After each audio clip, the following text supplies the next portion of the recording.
I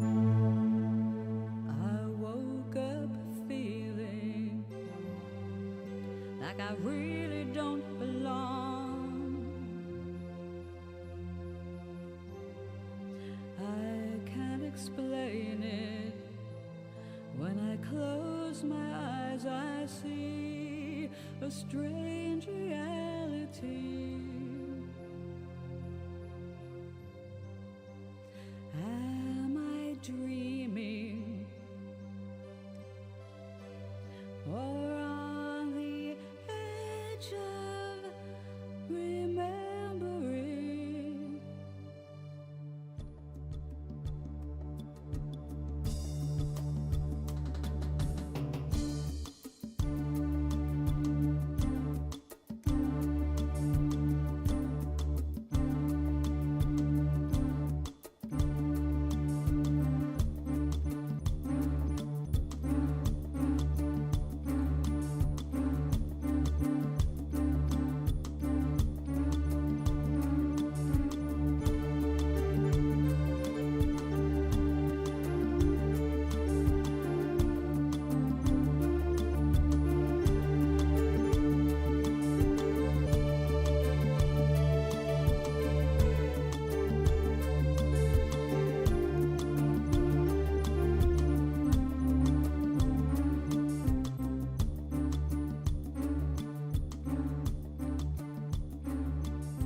You wake up feeling like you really don't belong.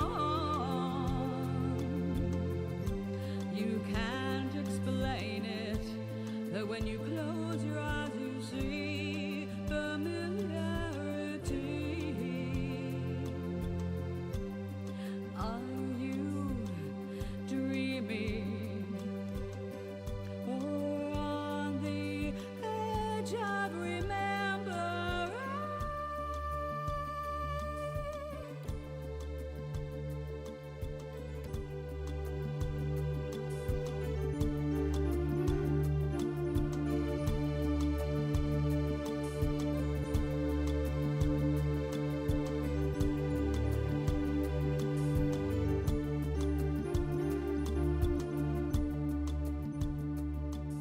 Who will you be tomorrow?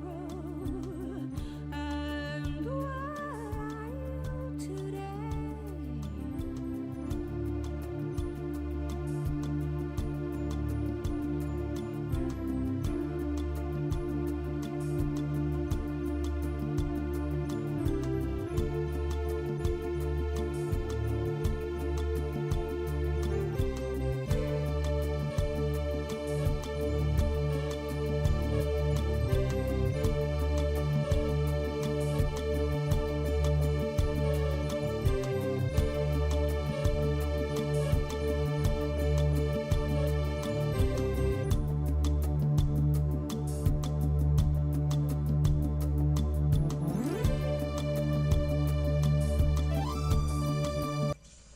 Good morning, darlings. I am back.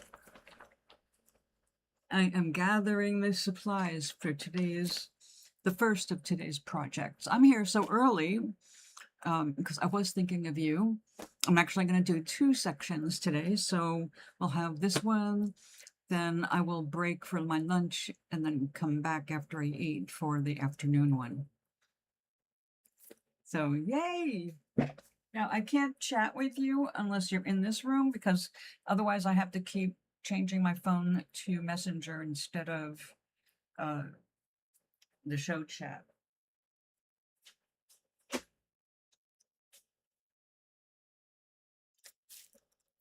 So I'm making a vessel. It's going to be a gift. Right now I'm in full-on making gifts for my friends here in the building who have been seeing me do all these things. So we have a creative circle every Friday, and I'm making sure everybody in this circle gets something. So I'm just enjoying the hell out of this.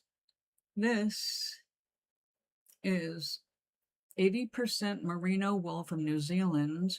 The white is silk. So it's 80-20 mix. And when you buy this, it's called a sliver. The sliver is basically a bag full like this. And I bought 3 bags. You know, 3 bags full. I couldn't help think of that when I was in the yarn store. So I found a source for some of this totally luxurious and rather pricey stuff in Groton, not that far from the sub base. So my friend who's also getting into this, she was actually doing needle felting in a workshop first, and that's what got me curious. And then when I came looking for information online, I found exactly what I need to fix my 100-year-old silk scarf, which is chiffon silk, and it's disintegrating. So I've been dragging it all over the country for the last 50 years after buying it in an antique shop in Mystic 50 years ago. So I've been looking for a way to rescue it. Now, oh yeah, okay. This is going to be a vessel that's going to contain an LED light. So basically they all light up.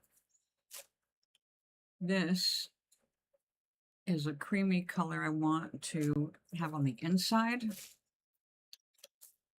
which is the last layer, because we work inside out. But this stuff by itself, with no additional embellishment, is just yummy. But it does help because it's so soft. It does help if you have a Corriedale, which is a coarser yarn like this. Turquoise is the heftier yarn, and what you're looking at is actually this. And it gets all nice and crinkly because wool shrinks and the silk doesn't. But I'm going to do a little bit extra on this because why not? I'm going to add some sari silk. Now I have some green bamboo, which does gorgeous stuff just like the silk does, but I don't think the color is the right color. Let me take a look at my greens.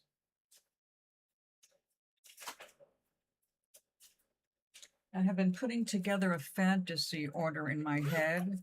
It's already up to $200 and it's not done. So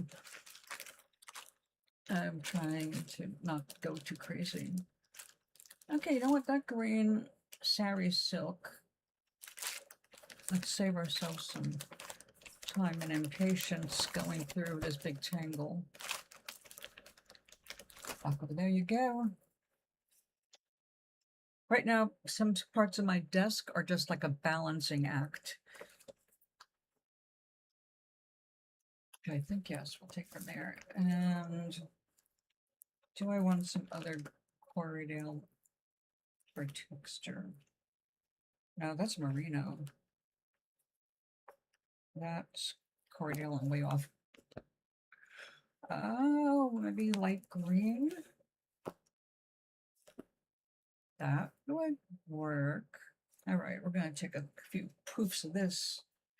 It's going to help give that body. Now we're working on both sides of the template because it's going to create a pouch when the resist is removed at the end of near the end of the project. Okay. This one is it's going to shrink quite a bit, so it's really going to end up pretty small, but I'm going to make a larger hole on this so it'll show more light.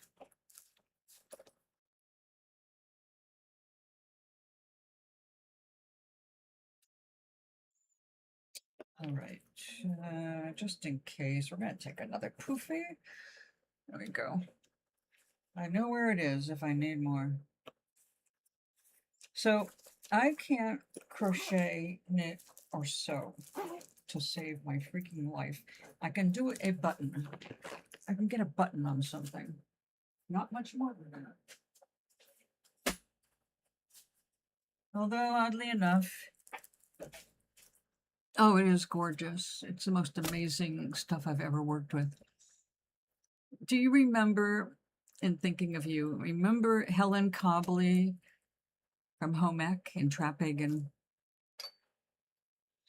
I loved the first year because it was cooking and I absorbed a lot of info. Not that it made much of a difference later, really, but I'll never forget the making of devil's food cake, making something sour first. It was like a cool chemistry class. But the following year was sewing. And I was probably one of her most frustrating students. I chose all the wrong materials. I just sucked. I broke a few needles until it was like, okay, you're going to have to do this by hand. The sewing machine is now off limits. My whole life has been the sewing machine's off limits. I bought and gave away to people who knew how to sew 3 sewing machines in my lifetime. So I've given up. I know when I'm beat. So when I discovered wet felting, I felt like my brain exploded. All these years trying to find a way to express myself in fabric, textiles have always fascinated me, and I've never been able to get fully involved with them. And now I am, of course, late dated 72, but I'm having so much fun. Well, she was the little old lady who taught home ec. At those years, 7th, 8th grade, a lot was going on in our lives. So a lot of stuff would just not be remembered. Mostly what I remember are weird little things like going down the stairs, the polished stairs and the polished banisters to get our vaccination for TB. Eating a sugar cube to get inoculated. It's like weird shit like that. Because I was there, that was the age I started smoking cigarettes. And we go from there. But when I got into entertaining music, if you're holding an instrument like the guitar in front of you, you're kind of limited on what you can do with your costuming because your arms are moving and things catch on the guitar strings or slam against the guitar. And I'm talking acoustic guitars. Electric changed that a bit. It was always frustrating to do wardrobe. When I started, it was like, oh, you're a girl, so girls wear black and white. Black skirt, white top. Like, yeah. Now, see, I liked the cooking class. I hated the sewing because I was so bad at it. I don't think I ever finished my project. I still remember it. Wide rail corduroy jumper with a V-neck. A V-neck for my first sewing project. I mean, that was freaking insane. A little over ambitious, I guess.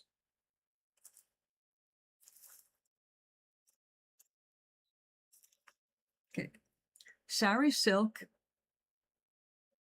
catches on every teeny bit of your skin that isn't perfectly smooth. It is so delicate. It's like handling spider webs. The effect when it's done is so beautiful, though. It's worth messing with it. And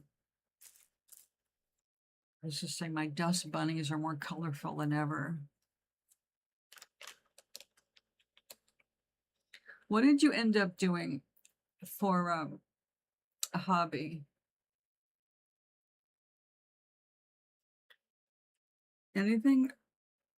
Because without developing these hobbies or like music, I would have bona fide lost my mind. Probably killed myself.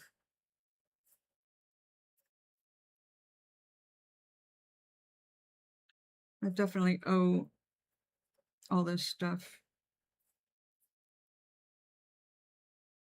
my sanity. Because the only way I can describe it would be I get hungry for things. I get hungered for music, not to listen, to play, sing it. I get hungry for creating or painting, and it's like nuts. That's actually how I created my characters, my dragons and Nomaris and their obsessions. That's definitely taken after me. Just yeah, because it becomes a drive that you can't get around. So definitely have to express it, or it has to come out in bad ways, I guess. Oh, I so respect that. I love jigsaw puzzles, and that's another thing I'm bad at.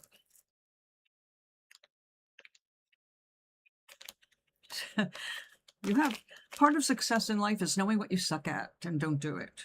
I think that advice might have come from Alf, but it's still valid. Because there's so many other things you can be good at. Just go on. Do what you're good at and don't worry about the rest. Okay, so we have white silk, green silk. Let's get a little bamboo in this. Just because this is the most amazing stuff. This is bamboo. The stuff that grows all over where you don't want it. We had it growing behind our house, like a big fence in California. Oh, I'm so sorry. My husband wanted to remove it. That was a job and a half. Had to remove bamboo from the backyard and ivy from the front. And we loved the ivy. We didn't really want to get rid of it until our neighbors said, "Oh, no, you don't want the ivy. That's where rats hide." It's like, what? Oh, yeah, rats love the ivy. Like, okay. I love rats, but not in my walls. Went through that down south.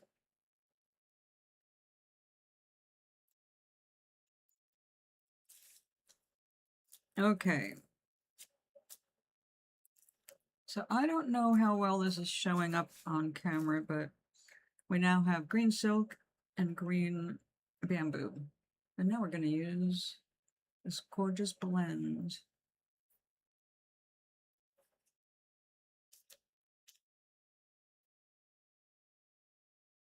It is so silky. I can just like do this to make the fibers separate, and they're just like lighter as air.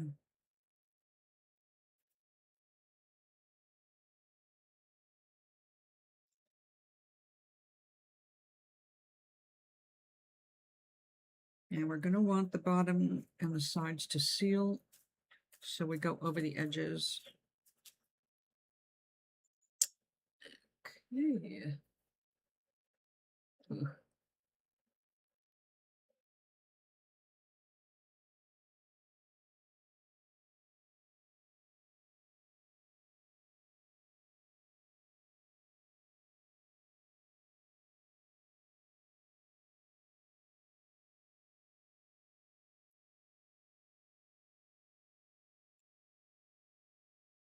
Now,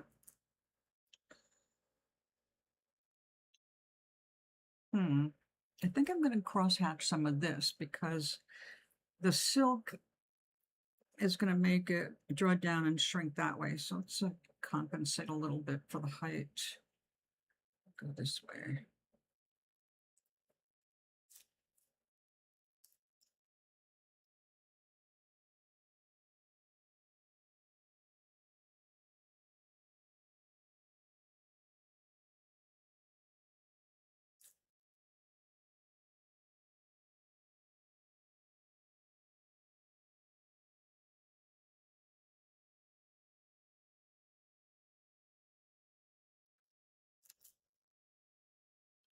This is also the gentlest art I have ever played with. Everything about it is soft.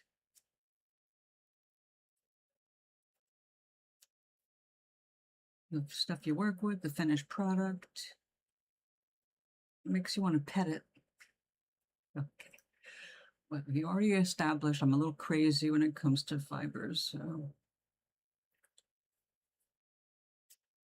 maybe I want to pet it. That doesn't mean you will.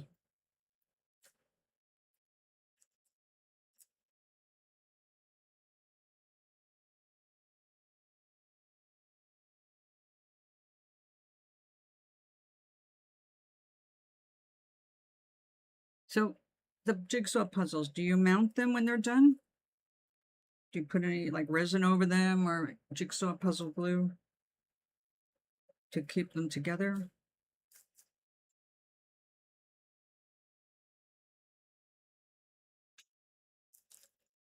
The mother of the first man I almost married,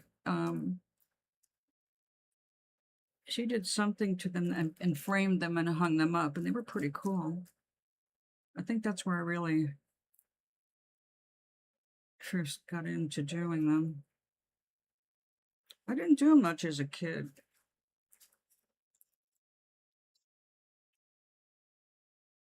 Probably because I had 3 younger sisters. And anything they did not want to do, well, it was harder to do. Because, you know, little kids. Okay, so all this really super lightweight stuff is down. This is going to change how it shrinks. But now we're going to put some stuff behind it.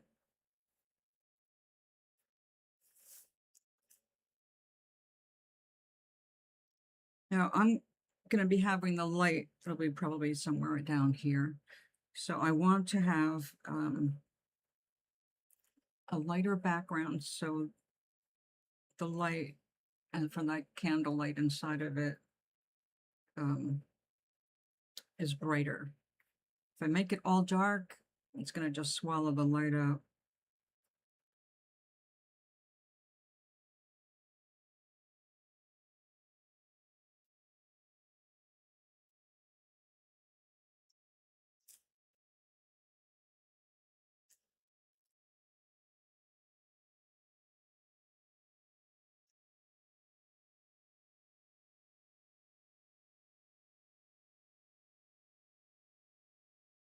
This is a much chunkier wool. I got this actually in needle felting kits from Temu. The first one I bought was from Walmart, but that actually came from Temu, so same difference. However, it was just a little cheaper on Temu because it was more direct.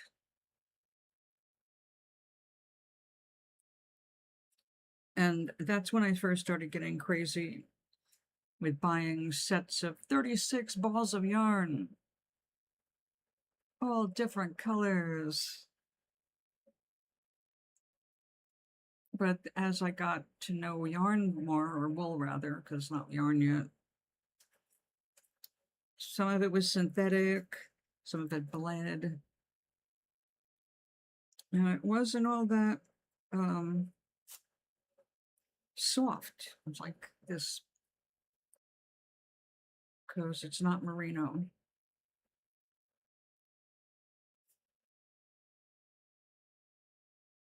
Which we buy by micron size.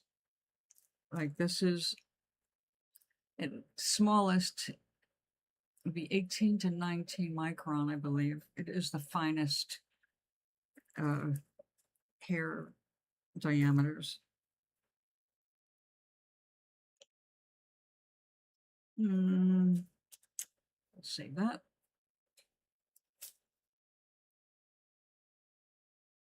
Some green in the center.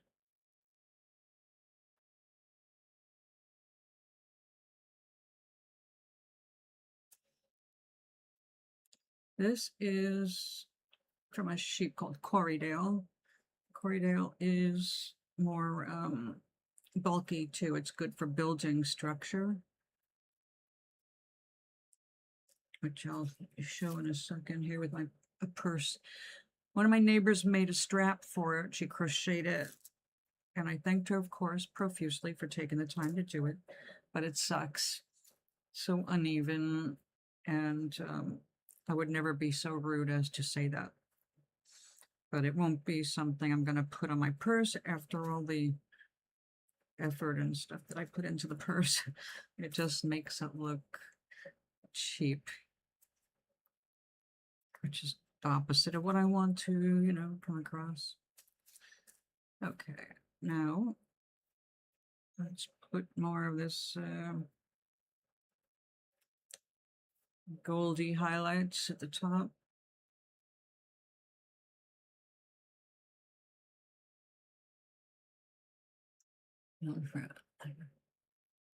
Oh, that is heartbreaking. I understand. Now, yours took way more time than what I did, but before I moved into an apartment, I was kind of insecure housing-wise, and I was living in a condo across the street. And the only furniture I had was my desk chair, which I'm actually sitting on, an air mattress, and a folding table from Walmart. And that folding table became my everything table, my computer table, eating table, and of course, broadcasting and art. And I was working on an unusual series of drawings called cockadoodles. I'll let your imagination roam. And I was working on one that was supposed to kind of look like stained glass. And I spilled my tea on it. And as it happened, a young man who has since become more like my grandson grabbed the clip of that and posted it somewhere online about Granny spills the tea. So it was funny in the long run, but pissed me off because it was almost finished and I destroyed this. Yeah, it was gone. I had to do it all over again. And of course it was nothing like the original. So life is like that sometimes.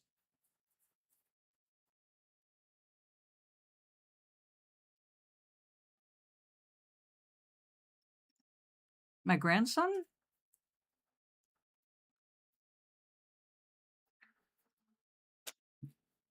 Oh, it was funny. I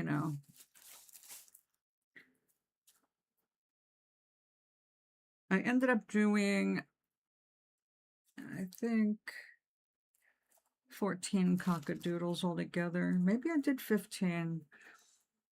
It started with the Jeff Bezos Blue Origin rocket that looked like a penis.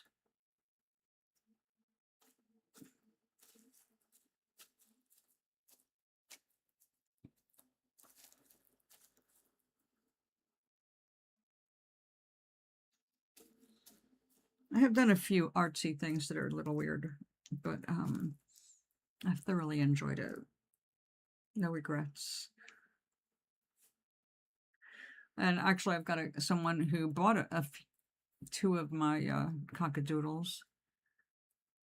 I wasn't going to part with the originals, but I discovered a sad thing. I did them in gel pens, and gel pens are frequently full of mica, and mica doesn't copy in a copier. And if you can't copy it, you can't post it for printing, because like gold becomes mustard yellow, silver becomes gray. It doesn't show any of the sparkly fun parts, and it just looks flat. So I've got them in the originals, and that's it. Okay, so we got the first side done, and it's nice and poofy. So we got 2 layers of the merino, 1 solid layer of the other. Yeah, that should shrink really nicely. Okay, let's move it over. Uh-oh.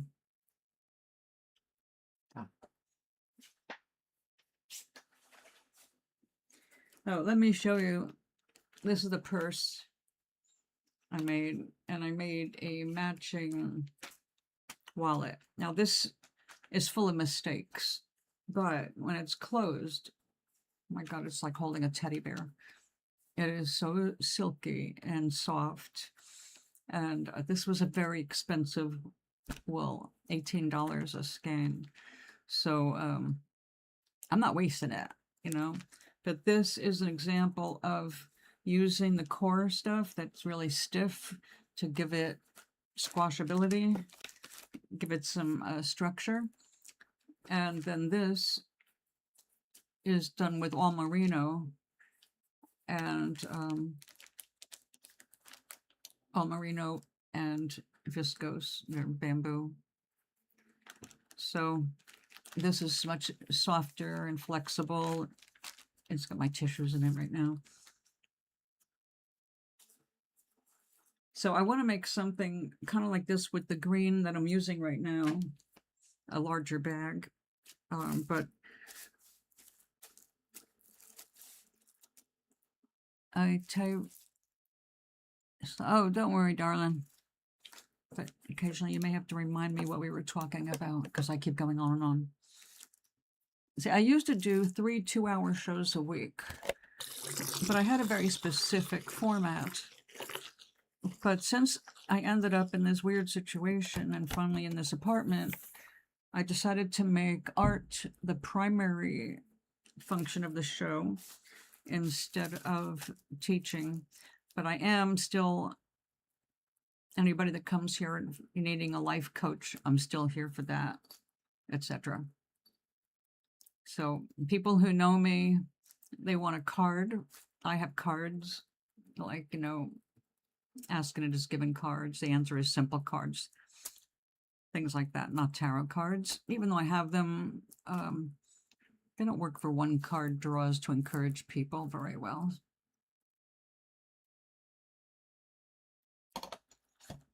So I'm still available for all the usual, but my focus is my arts, whatever I happen to be into at the time.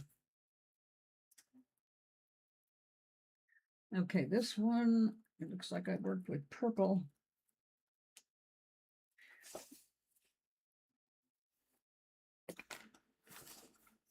No, that's an actual scarf.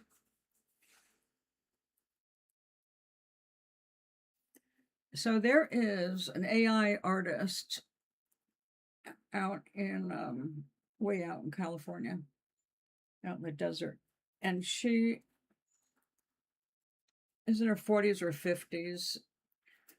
And she did an amazing video, which has become like its own genre, called Elderly Fashion Dance.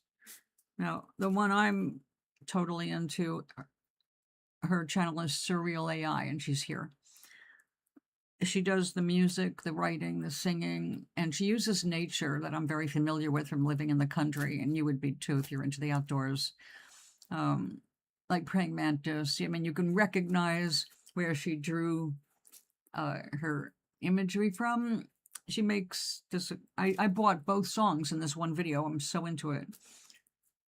Now I want to copy some of her stuff in real life with the felting.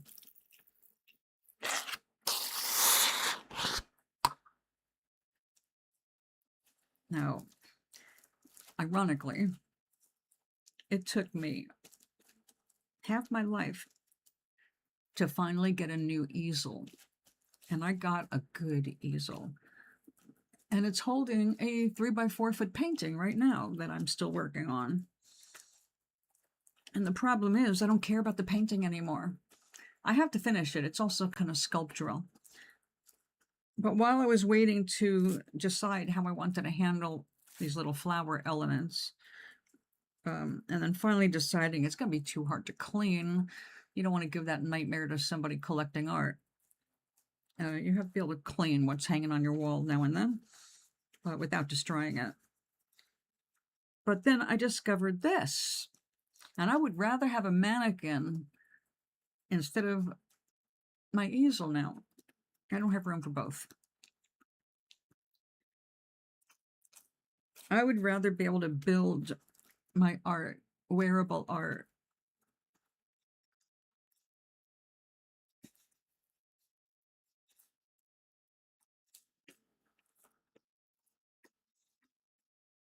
Okay, so step one, after you lay out your pattern, is you've got to make sure all the wool is completely hydrated. Try not to drag it up. Okay, it's not felted yet, but I need to flip it over onto another piece, which is over there.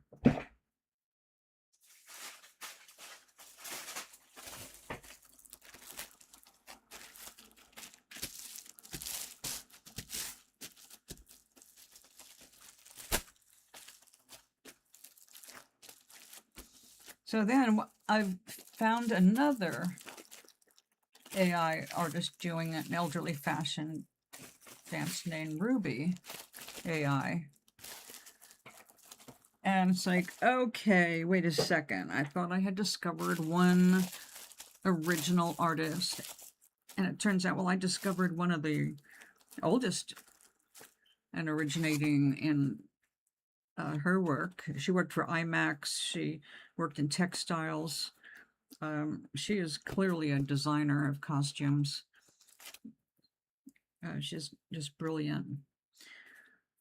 So I thought somebody was ripping her off because they had one starting with elderly fashion dance. I said, wait a second, are you stealing somebody else's thunder?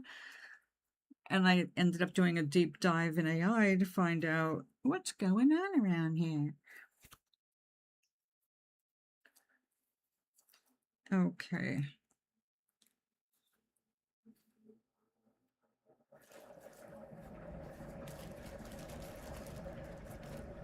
I'm going to do the bottom first. And crinkle it up. It's already becoming like fabric.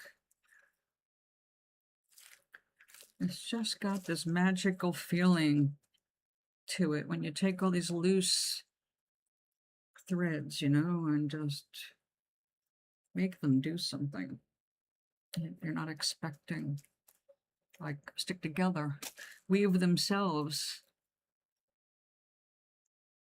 Just if I had discovered this back in the old days, I probably would have ended up being a costume designer. Well, maybe not. I was interested in science more than anything at that time. Science and piano.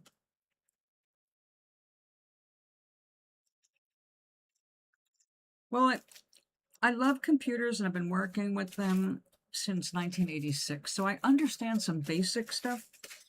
And one of my friends here who should be asleep right now, but might be awake because of his cat, Doc, is an artist and he's been playing around with AI and he's been using my face because I happen to have, well, back in the 80s, I needed a headshot when I was entering songwriting contests in LA.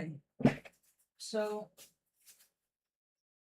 a friend of mine and I went to, she was an actress and still is actually. We went and got those glam shots done in the 80s.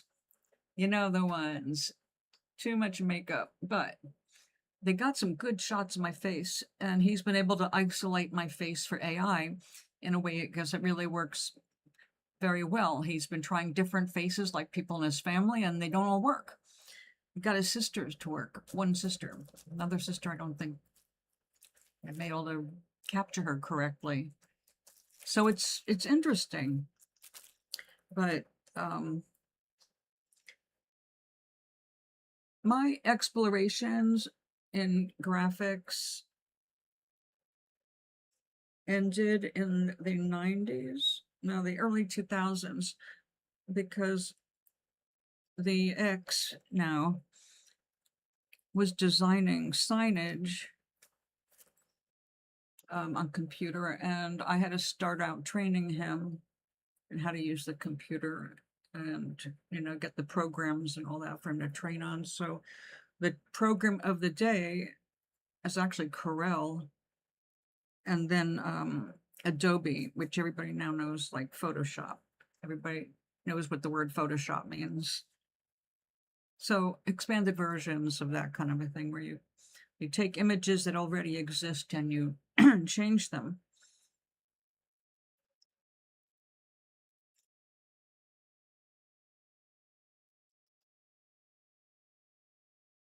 Ah, Doc, aloha. Well, Doc does have a picture of himself holding an Oscar. Was that when you worked for Disney?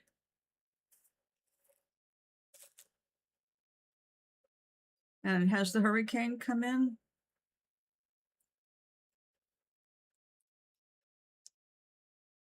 Oscar is very famous. I never thought he was that good looking, but I guess if you're an actor.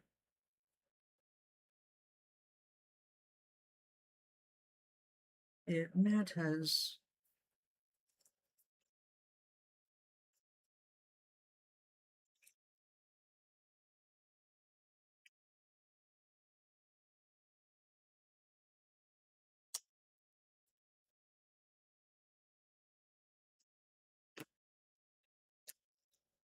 Yeah, baby.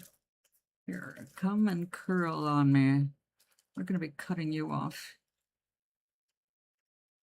Give me some nice angles.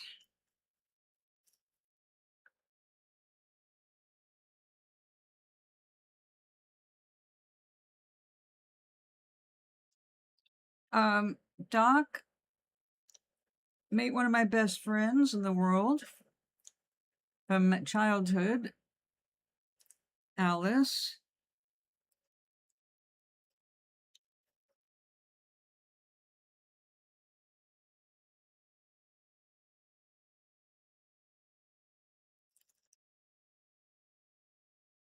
Ah, that's cool.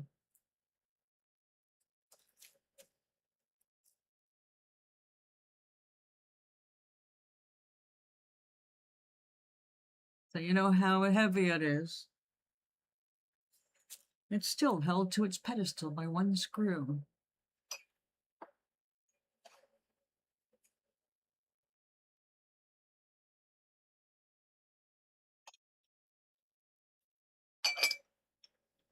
Well, Alice visits Wonderland now and then, I'm sure. It's what my generation do.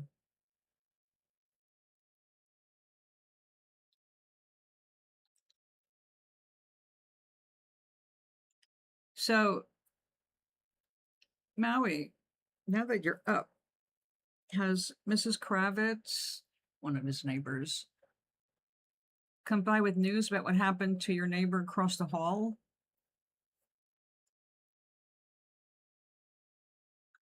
I want to catch up on gossip.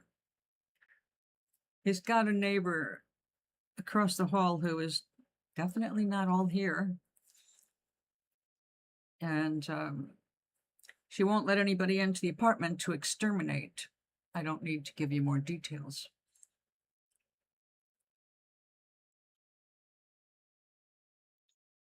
But she had an episode that ended with calling an ambulance. And we were waiting to see what happened after that.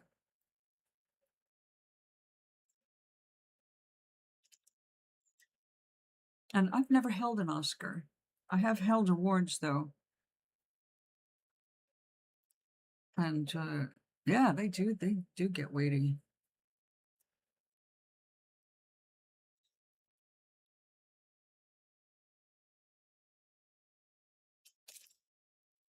Ah, surprised she isn't knocking on everybody's doors. Do you know what happened? I was watching.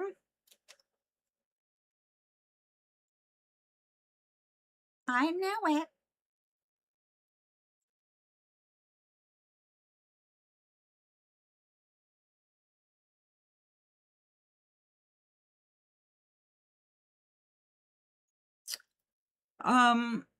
I watched a bunch of videos from Living Felt and Serafina Yarns.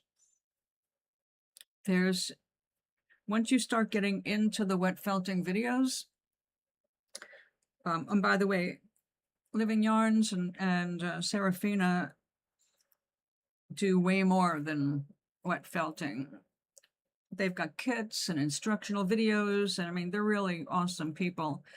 And I bought some stuff like yarns and things like, and a large sheet of this. But they're in Texas, and the shipping is just outrageous. I can't afford the shipping, so I found somebody through Etsy down in Pennsylvania, and they have their own spinning shop. So and a farm. Like the people who own farms are making the product and getting it out there, which is really cool. So, I mean, I've been an artist since I was a kid, so it's not, there are some principles that, like when you worked with paint, right? There are just some principles that are always true. And color blending and palettes that go together. So once you kind of have that feel,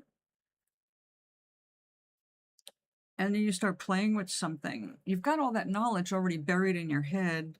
I think it just comes to the front when you start playing. So I started practicing with the really cheap wool that came in kits for needle felting because I could get a bunch of colors. But the problem was that they were little bits, like, a couple grams worth.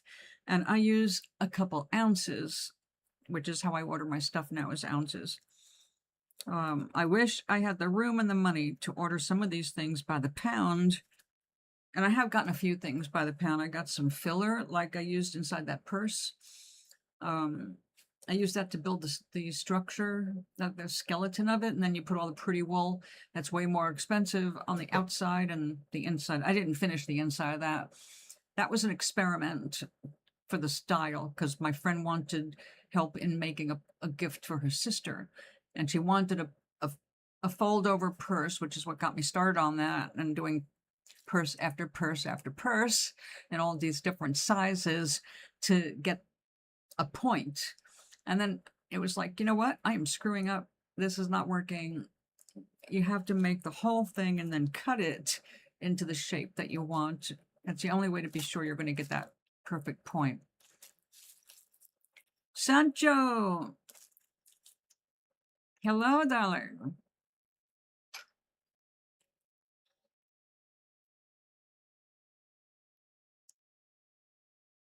We have friends from all over the country today.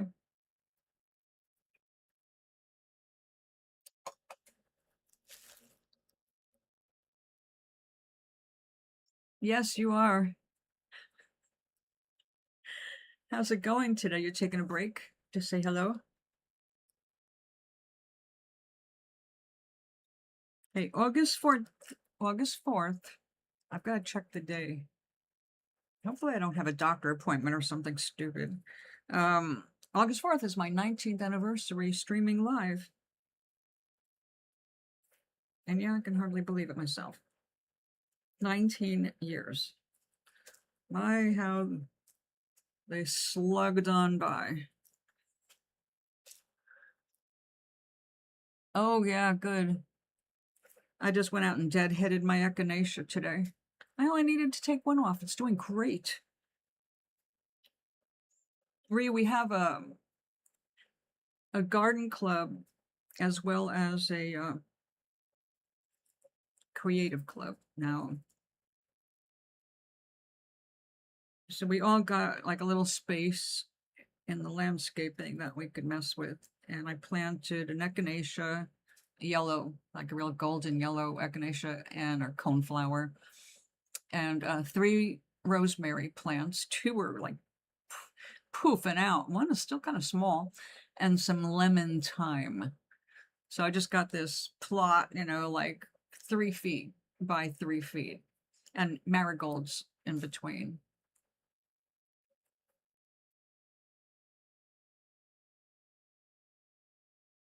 Oh, well, that's good. Me too. Well, not the cereal, but then I guess so. I had a cereal bar. I had my last packet of kind dark chocolate breakfast bars. It's the first time I ever ate chocolate for breakfast. I found the excuse they were making it, and they called it breakfast bars. So I justify it that way, even though I know I'm bullshitting myself. Okay, let us continue. Yeah, 19 years. And the first 13 years was devoted to helping people get over the fear of being hexed or cursed or the fear of death. Basically exposing the very industry I was working for on both ends of it. So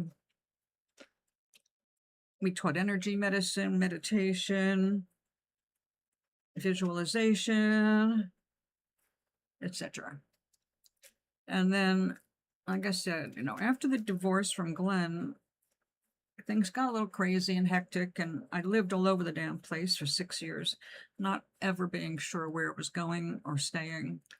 So in that time, like I said, my studio, which I'd had, my studio became that one little tray, which is now my nightstand, or next to my nightstand. I was not able to just keep up with the way I used to. I didn't have my stack of books to draw from. I didn't have room to display any books. Everything was in boxes. Divorce kind of rocks your world. But then I moved here. My world started to stabilize. And, once you feel some stability in your surroundings, things get better.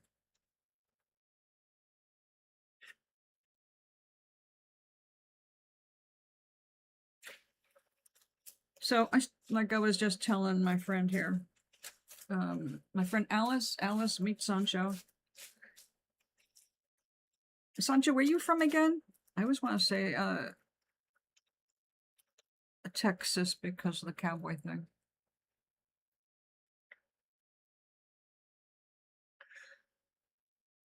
Yes, it was. Everything changed very quickly, but for the better ultimately. So no regrets. I would do it all again.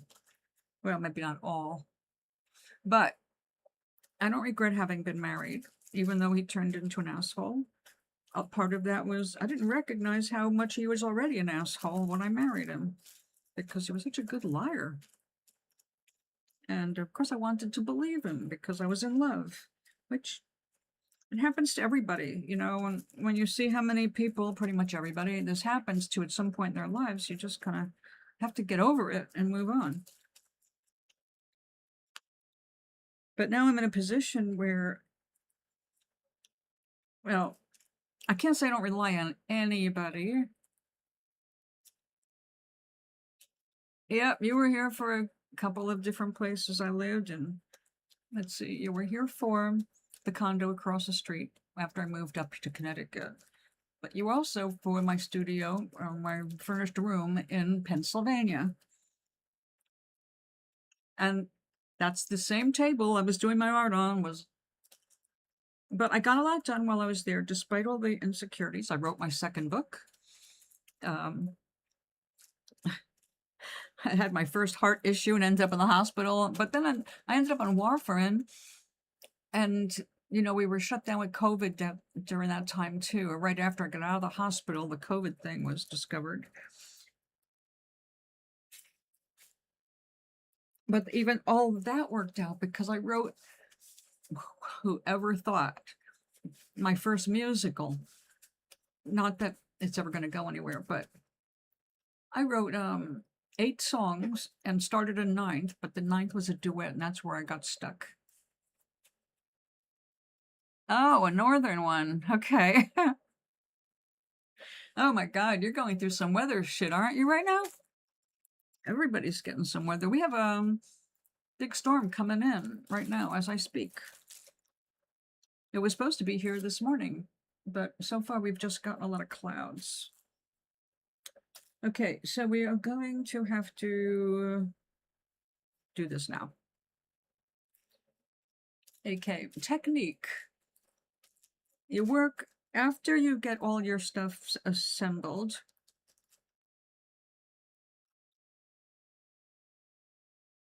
You work from the outside in so that the seams seal. If you go and when you're wetting it down, you start from the inside out.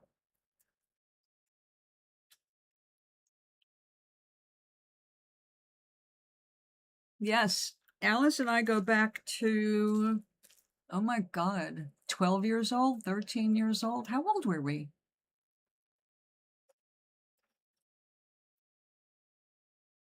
Oh, I'm glad you're okay. See, we know each other so long, she calls me A. Not everybody does.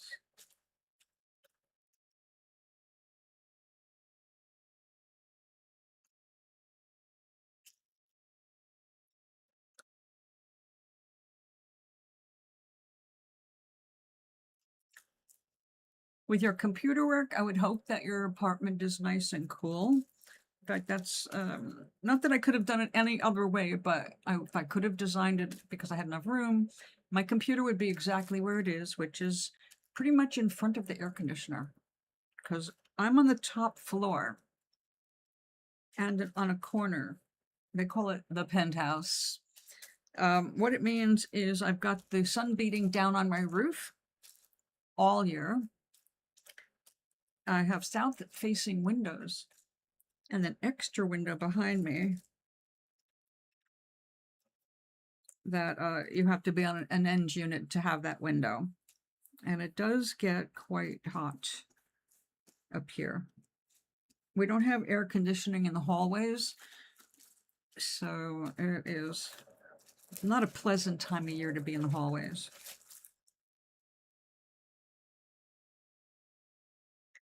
Yeah, like 12 years old. That sounds about right. Oh my God, how old were we when we snuck off to Greenwich Village?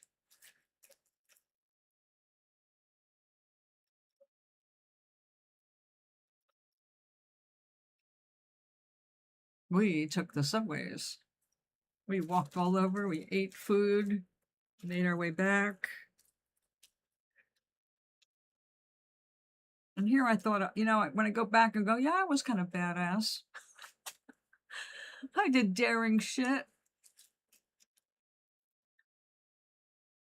I've always not seen myself that way, but looking back at some of the stuff I did, it was like, actually, most kids would not have done what I did, so brava.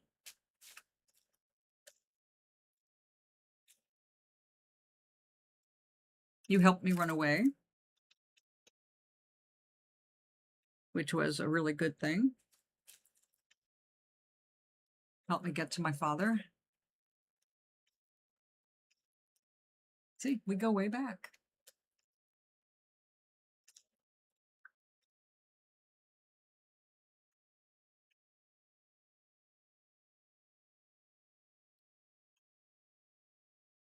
Yeah, Sancho, if you were around for a couple of years, the card reading, definitely Pennsylvania, because I had a shelf that I could put all my decks on, which I don't really have right now. I mean, I could put them behind me, but I don't want them sitting in the sun.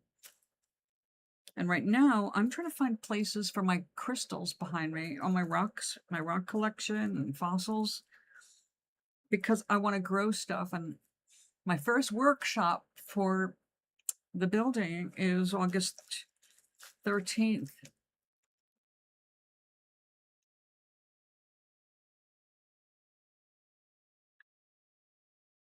14, yeah.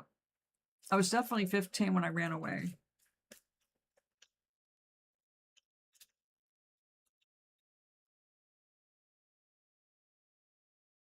We did have a good time though, right? Nothing bad happened. I was so confident. I was so confident. I knew where to get off, and I knew where my father had taken me. It's like, we get good food down this street. Check it out. And everywhere we went, it just smelled so good. Streets just smelled so good back then. Well, you know, the restaurant parts.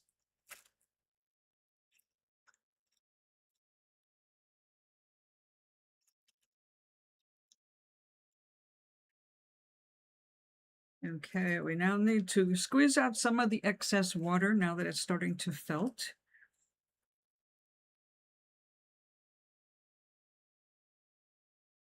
We want that to become more felted right there.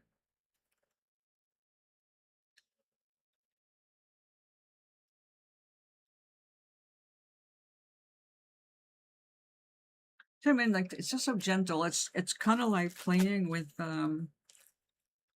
I don't know what. It's kind of like a cross between clay when you're playing with smooth clay. Okay, it's definitely not like playing with fabric, because I have this weird sensitivity in my hands, which is why this is so amazing. I can't stand touching a lot of different things. That's why my beds or my bed sheets and all that is always like bamboo or silk or satin. Yes, you, me, and Mindy. Mindy is in Tennessee now to be near her daughter and to take care of her 2 grandkids, one of whom is autistic.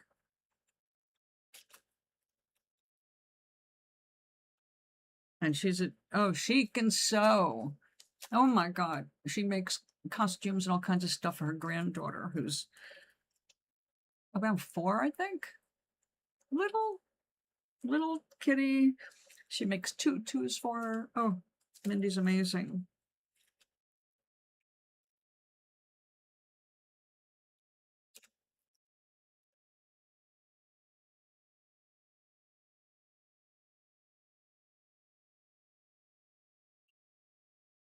But she's not happy about living in Tennessee. She was living in Florida, but her son-in-law got a job. Well, he is working for Amazon, apparently in some management capacity, because they transferred him to Tennessee. And it was not an option. You know, you need the job, you're supporting a wife and kids, and, you know, so they moved. And Mindy wasn't going to stay in Florida without her family, so.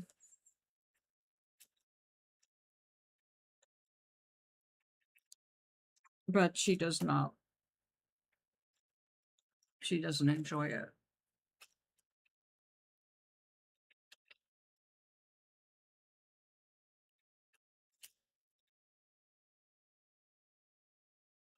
Okay. And now, I love these sponges that are shaped like paper towels and can go in the wash like a regular towel. Excess water up. Get that out of my way. Get some butter. I won at bingo last night. I actually won 3 times, and I won a gift bag, which I got 2 of these. I really like these. Last bingo, I won a bag that had 4 of these, or 6 of them. Anyway, I like them. They soak up the water really well. without pulling up all of the wool. Excuse me. And they dry off fairly quickly.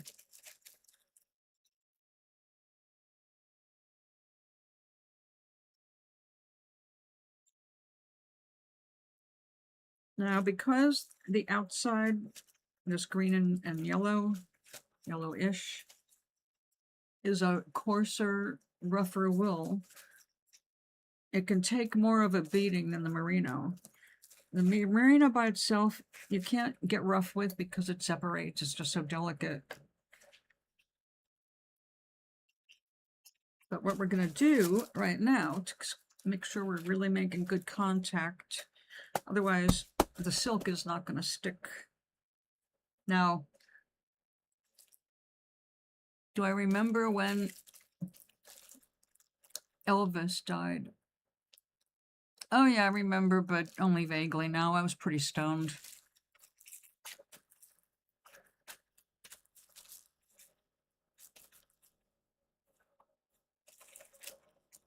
The Allman Brothers. Yeah. Did a lot of dancing to their stuff.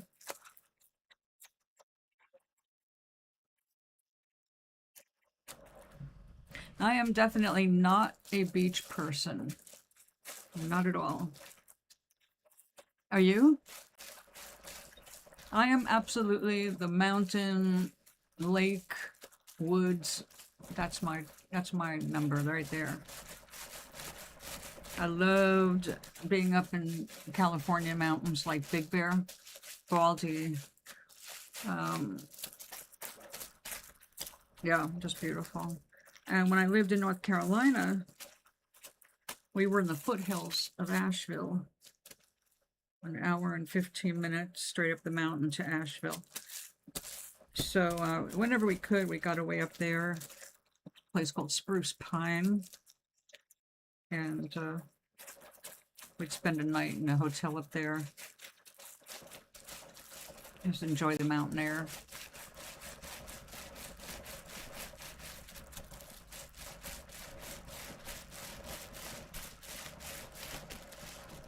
Mostly about Elvis's death. He got so much press, and they released so many ugly photos of his death. It's like, ugh. You know, I'd rather remember him in Viva Las Vegas.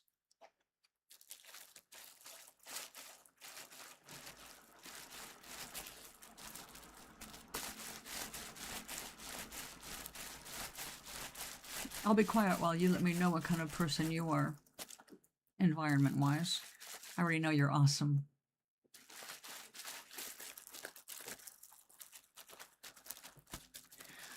Oh, my mom was very anti-bug. I didn't either until the farm. I got used to working around them. I still don't like them. And I still go, when it surprises me. Like, I had a moth on my bathroom towel the other day, which is now dying. The moth, not the towel.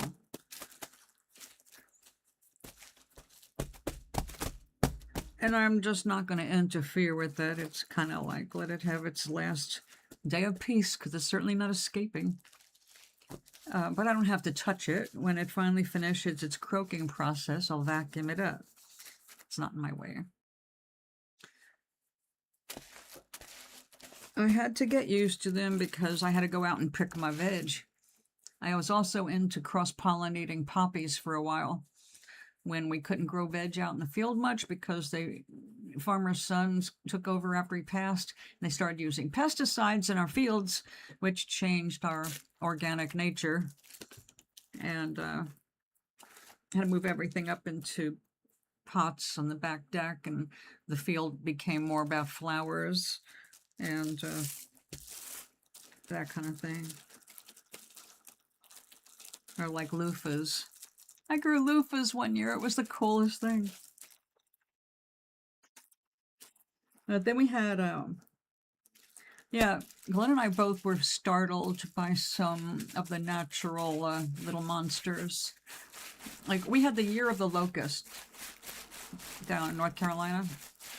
It was bad. It was a bad experience.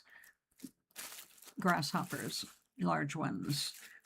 They decimated my herb bed in like almost overnight. I never saw so many of those fuckers my entire life. But then, lo and behold, its natural enemy appeared, wiped them out. Praying mantis. We ended up with the biggest praying mantis I ever saw, and I think it by itself could have taken care of the entire garden. It was so big. It was 11 inches. 11 inches. It sat on Glenn's workout bench on the back deck. And I swear, if I'd gone inside, I could have gotten a piece of embroidery thread and made a leash. But the way it stood there and turned its head and looked at us, we both felt threatened, and we didn't touch it. I got some pictures, though, showing it on the weight bench and how big it was in reality.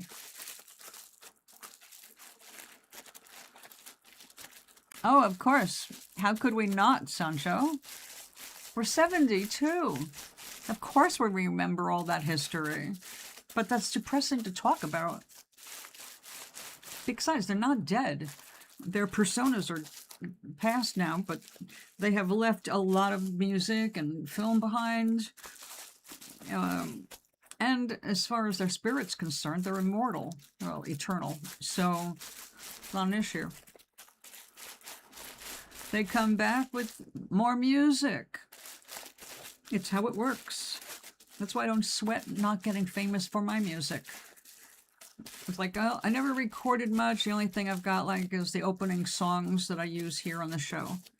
And the only reason I use them is it's the only music I've got with my singing, and it's my copyright. So I don't have to have an argument with YouTube over copyright. Like to look at the mountains, put me on a beach with a bottle of tequila. I hear that too. Now see, I overdid tequila, and yeah, I went there a few years where I kind of burned out one booze after another. Burned out rum, Myers Dark, burnt out tequila. Don't ask me what kind, because it was just tequila. No worm in it. What else? Oh, pretty much everything. Although brandy, I've always loved brandy, and I mean, if it's good brandy and a good cognac, if it's a good cognac, those were nice sipping whiskeys. But I always drank the stuff straight. Never got into. I tried beer to gain weight. It just didn't do. So tequila is your favorite? Is it still your favorite?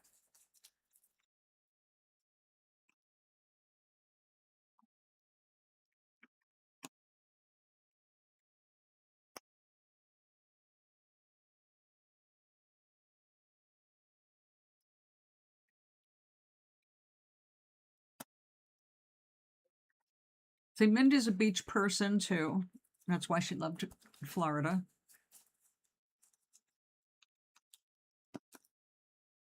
And I have had wonderful memories. My honeymoon with Glenn before we got married was on private beaches. Well, it was public beaches, but you had to climb down rocks to get to them. So we were like the only people on the beach. We camped out. It was heaven on earth. But yeah, that was like pristine sand and pristine water, and you could see the whales in the distance. It was the coast of California alongside of Pacific Highway number 1.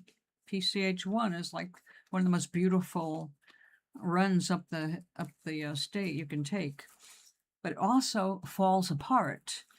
And one of the places that we camped, I don't even know if it's recovered, when a whole bunch of the highway fell down the mountain. It's like, how are they going to get around that? They're going to have to drill through the mountain. There's no place to build a road back. I'm not even sure exactly how they ended up reopening PCH1, but it was just amazing. We used to also go around there. We'd camp out and collect rocks to paint and sell.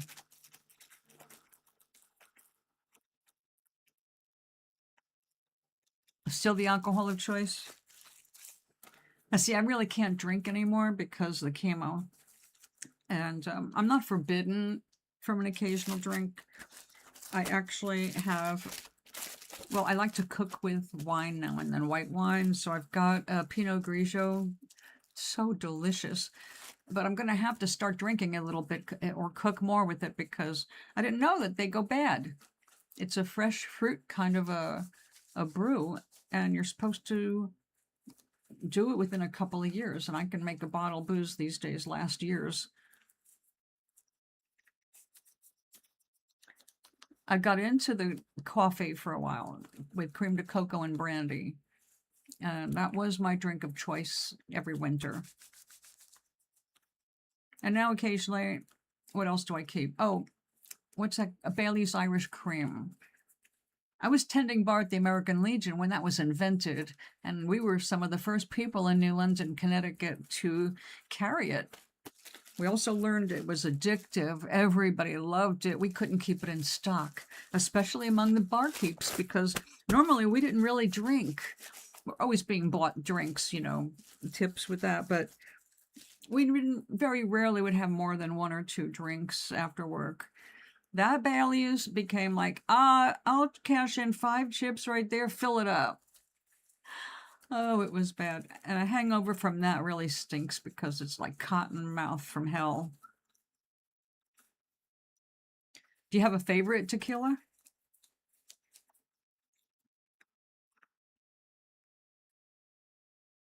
Like there was a vodka I tried that was, oh God, so good.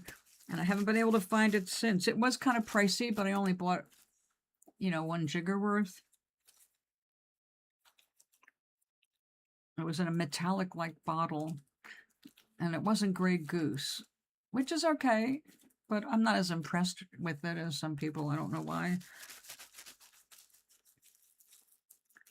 Used to love gin, a good gin, and then one day just couldn't drink gin anymore. It made me sick. So I'd pretend I'd have a tonic with lime and leave out the gin. And down south, we had juniper trees. I used to collect the juniper berries, and I would crush up a berry, throw it in. Yummy. You know what was weird about moving down south? The first thing I did, and it's what I always do when I move to a place. I love nature, so I buy the local, wherever we are. I want to know with the field guides. I want to know what's edible out there, what's growing in my woods. And I found all kinds of edible stuff in the woods. You could live off those woods if you knew what you were looking for. And the people who lived there and had family history of over 200 years thought all that stuff was poison. I don't even know how they didn't know it was edible.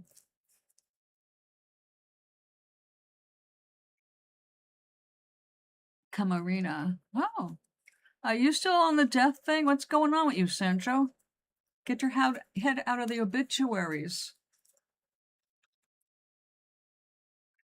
It's not their birthday. Yeah, Marvin Gaye was very sad. They're all, look, when they have contributed to your pleasure, it's sad when they leave. That goes for personal friends and family as well. So I didn't know any of those people. There are some that I connect with, like Mel Brooks. Mel Brooks actually responded to me when I wrote a letter. I don't remember what it was about, but I got a tape of the producers, of the making of the producers, not something that at that time was for sale. Like behind the scene stuff. I loved it. I'm so glad he's made it to 100 years and he's coming out with another Rick Moranis. What's it called? Spaceballs. Spaceballs number 2. Yes, bring it.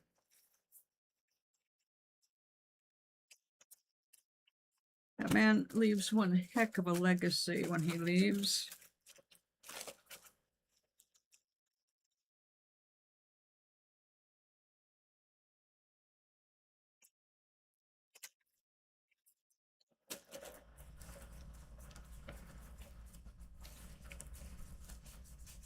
Okay, this is starting to happen. It's starting to feel quite supple. We're going to start to see wrinkles in this very soon, which means the wool is finally shrinking. And I'm going to guarantee that because I'm going to put it in our roughest treatment yet.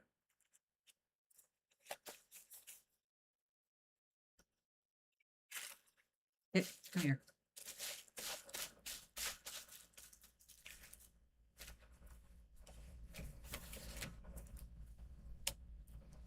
Yes, we pretend it is a roll of sushi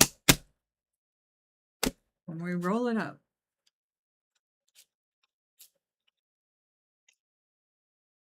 It has to do 4 directions. Let's see that. Now you can tell by this wet spot, this is why we have a thick towel here on the table. When I first started looking at these videos on wet felting, I thought, oh my God, how much water do I have to have? I'm used to having my jars of water for paint. This looks like it could be really messy, but it turned out to be very manageable. You see where this is a very rough way of working the fiber. You can start to see where we start to pull apart. In this case, it's desirable because when it pulls apart, here, there, and everywhere, when I light it up from inside, it's going to have more light come through. So it's definitely what we're aiming for. Oh yes, George Carlin, boy, was he on point or what? YouTube does have some stuff circulating right now, his bits. He died too young.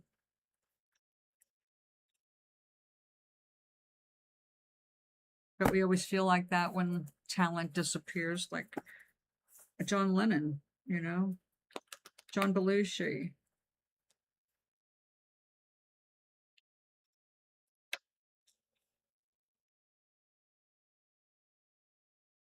The Blues Brothers were great. There are a lot of wonderful people, you know. We're very lucky to be the age we are. We've been able to enjoy so many people that now they don't remember, they don't know. They hear a name, they go, huh? It's like, yeah, you missed out. But, you know, we've got a lot of people who are devoted to history and they're bringing back things for us to enjoy. Like, although she was quite a character and not one of the people that would be my best friend in real life, but I had to admire her moxie, and that's Mae West. She was so smart. She was so savvy, and she knew how to play to her audience, you know? And she was gutsy. She actually went to jail because she was defending a play she wrote or a movie she wrote called Sex, back in the scandalous times when you were forbidden to talk about it. So, I mean, she was very bold. And I really like that. I like seeing women stand up for just being themselves, you know?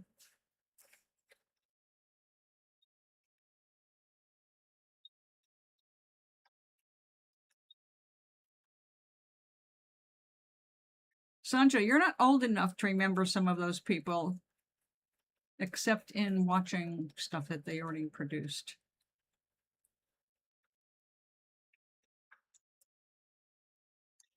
I like to think so, but you know, our parents thought they were. I think ultimately we end up feeling that way about each generation. You don't lose all the generations, you know, as you get older. Child of the 60s, no, actually, child of the 50s, into 60s, 70s, 80s, blah, blah, blah, you know. We're still going. and still experiencing, still creating. Right now, I am the oldest lived martyr. Everybody on my father's side, they didn't make it past 71. It's like,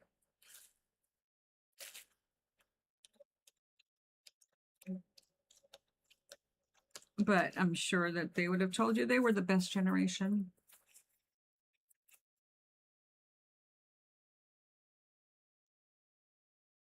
Yeah, we have. We have. And that's why I can't feel regret. It's like everything, just one moment leads to the next. And if you're aiming for joy, you're going to find a lot. But it takes practice. It's, we're born into joy, but then our local experience as a human kind of sucks it right out of you, and you have to learn to find it again.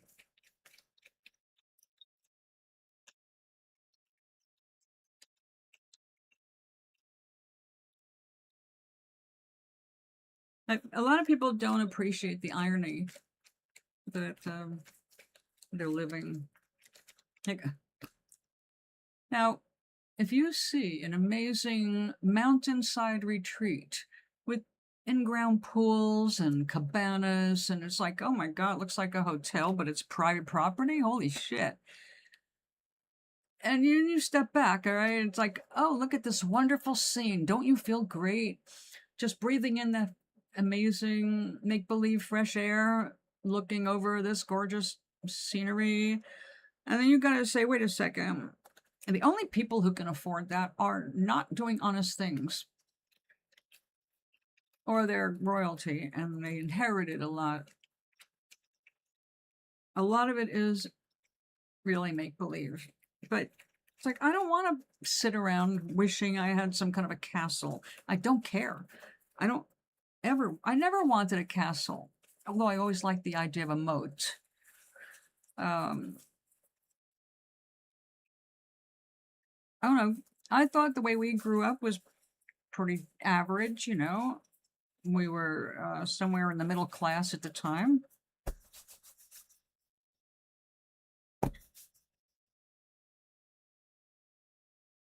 I know, isn't it funny?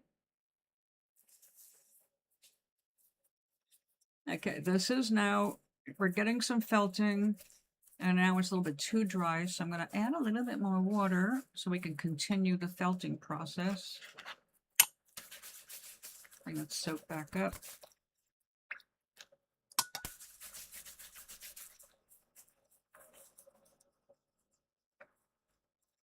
I'm happy I got to experience what I did.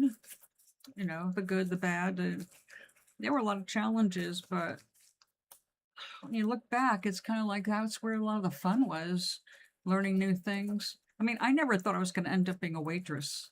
I was college bound. I was going to be a scientist, so who knew? But the turns my life took led to so many more interesting things. And now that I know more about the science I was wanting to study, like, oh, I was born too early for that. The tools I really would have needed to explore what I was interested in exploring did not even exist until 2010. So, yeah, I was already retiring. In fact, I was already retired by 2010, almost retired. So, yeah, you live the life. They say, if you don't like the cards, draw another hand. You can change things. You can choose to do different things. You can try something new.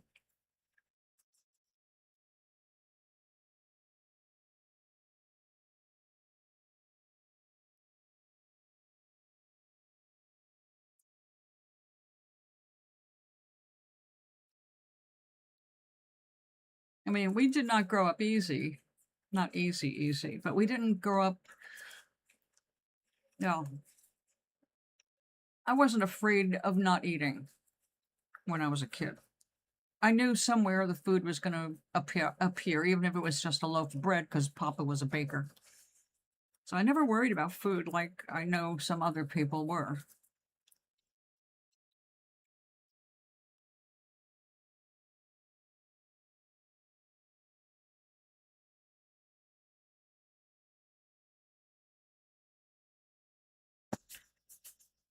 All right, we're gonna try a few more rolls. We're getting some nice thickness happening here. Once I remove the plastic, we should get some heavy duty felting going. So let's try this again.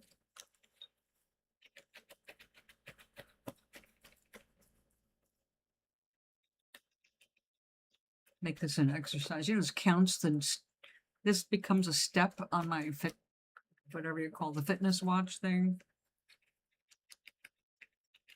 Like, oh, look at that. It's not even lunchtime, and how many steps did I do? Over 5,000 steps, and I haven't left the house.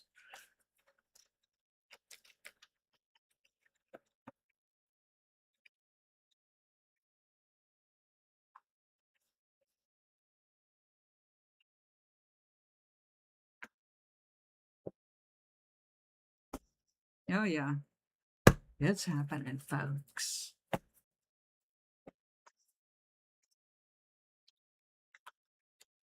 Can't wait to see how small this ends up.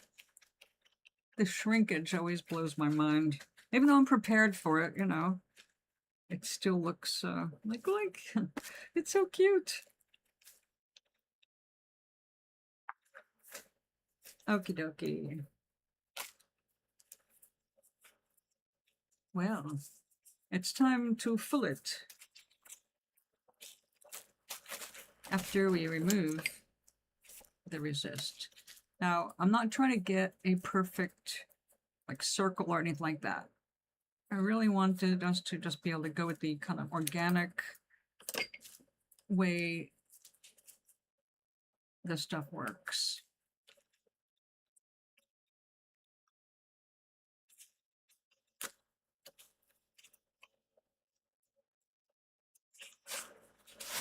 Ta-da! Okay. And now we turn it. Oh, right. I gotta fill it first. Right. Filling it means yeah. Exactly. I feel the same way, Ree.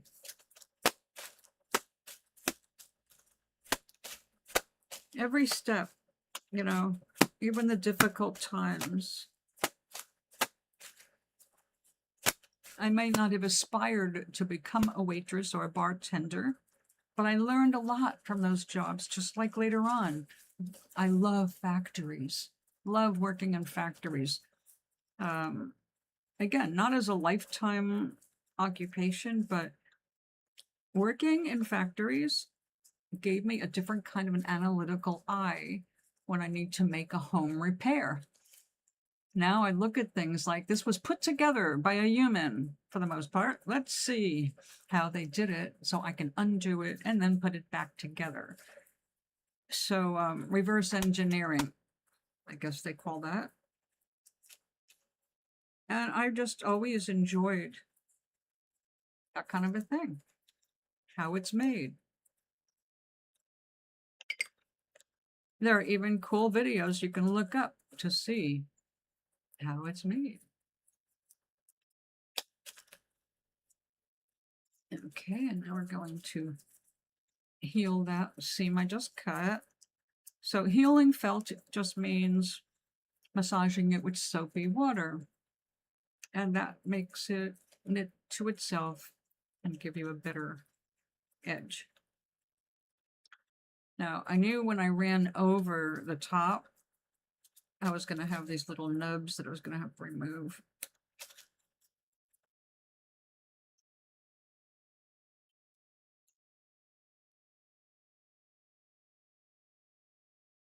Now, after this step is washing, soaking, and hot water with some vinegar, which helps set it and further knit down. When all that is squeezed out, Then we sit here and stuff it with little tea towels, like these. And this is going to look pretty cool. A little offset. We've got the silk and bamboo, which will be more visible after it's dry, because right now when everything is darker because it's soaking wet. The back, we've got the white silk moving around, so we've got more of the crinkly stuff. But we're going to definitely, in this case, have a front to the object like this. I made the top. I wanted this to be the feature decoration. So this is going to be cute. And it's the wool on the inside is light enough. This should let some decent color, the light through. So after it's all done, we stick an LED light in it and it becomes a cozy little night light that you can stick wherever you want, a little atmosphere. And also, this is a test piece. I'm always testing to see what happens with that particular wool crosshatches the pattern, because so far I've been using it in all one direction to make the silk go in one direction, but this time I crossed it to see if we could get shrinkage coming from both sides. Right now it looks like that's what's happening, and yeah, definitely love this marbleized looking thing here in the back. Yeah, this is going to look cute. Okay. Yeah, believe it or not, this helps it felt more.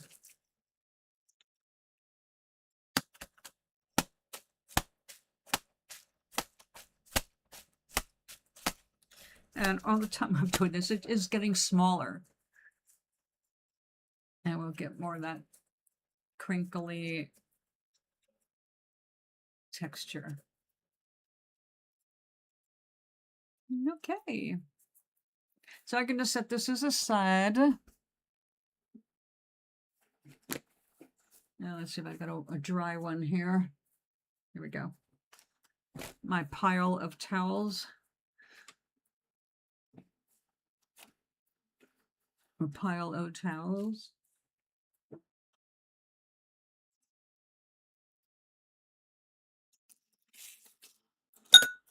Okay, so that makes a, oh yeah, let's take a look. You can see right there how much it has shrunken so far. And not that bad. I think that doing the cross hatching really prevented it from shrinking way down. It still has some shrinkage to go, but that's not bad. See, knowing if it's going to do that or not is really essential when you want something that really come out the right measurements. This is not about right measurements. It's about, let's see how crazy we can get and what it looks like in the end. So a different goal. But when I want to do something like a purse, I need things to be more predictable. And I have that in mind. I want to make something about this size, which is not happening today. No. Today I am working on gifts, and I have another one to do with this. Wait a second, why is that pointed? No, we don't want to point. What did I do? We want the scissors.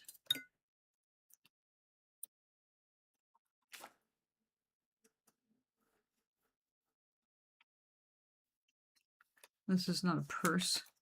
This is going to be a larger lamp. This one is going to be large enough that I can mold it over a vase. I have a vase right here in mind. And the cool thing is, if I keep it wide on the bottom, then I will end up with some extra texture to play with. And I get all these ripples on the side. It looks really cool. But this one, the woman likes a color palette I do not completely have right now. Let me think a second.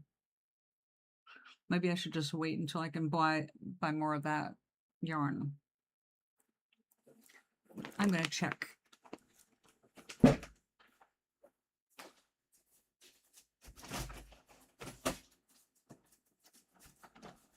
So I've got plenty of base yarn in these reds and oranges, or as they call them, chili pepper. The chili pepper, oh, I'm way down on that. Correction. And this, I don't have very much left of the brown orange, do I? Oh, we got that red. This is one of my more expensive wools too, and it's just one of the most gorgeous. Look at that. It's the dye job on it that is just amazing. Well, if I can get enough of the brown tones,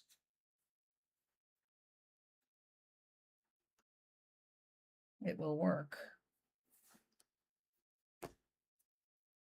And I will keep the raspberries for another project. She likes red. She likes brown. I showed her a sample that I made for bookmarkers, and she was like, yes, that. And it's like, okay.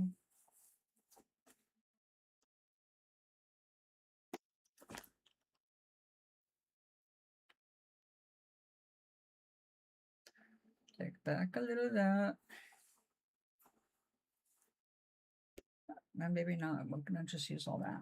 And this, a little bit more. Every bit counts when you're low on it. I have to drive a ways to get more of that. That's just so gorgeous. A little costly, but it's worth it.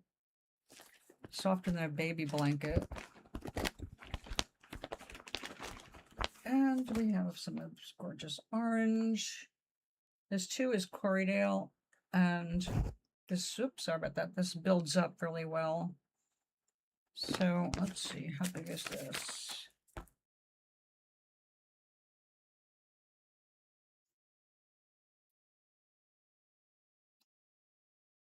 Now I could cut, and I have in the past cut some of the wool, but it's really better if you can have all the loose ends because they knit better.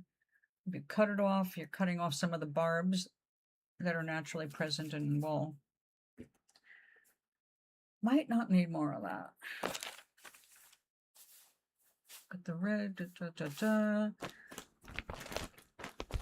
Now I'm going to find, oh yeah, we've got that gorgeous pumpkin. She does like that for sure.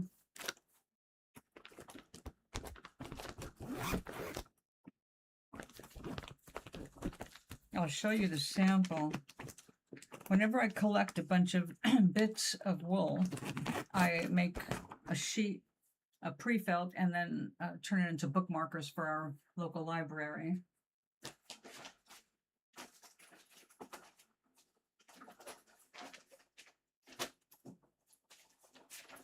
see, brown. Oh, brown, brown, brown.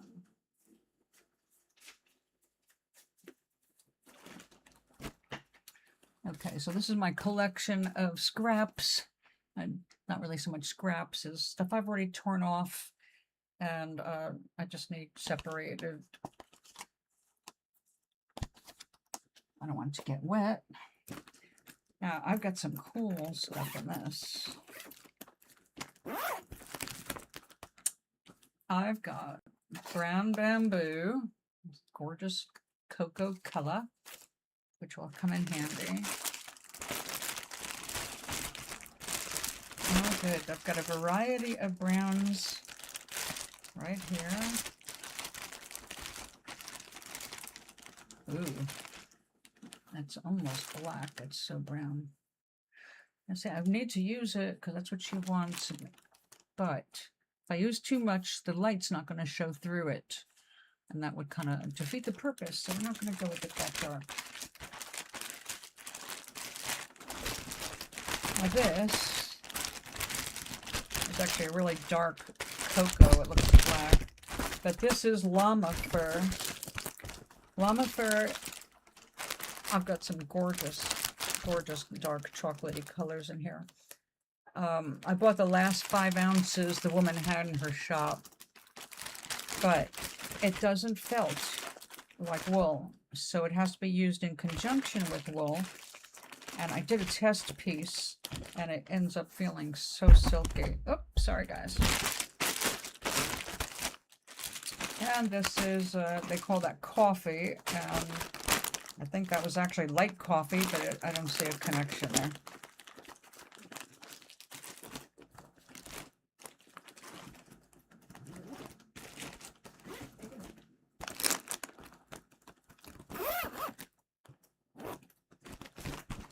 Yep.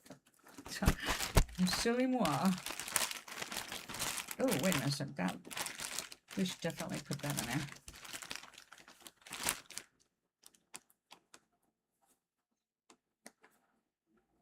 Yes.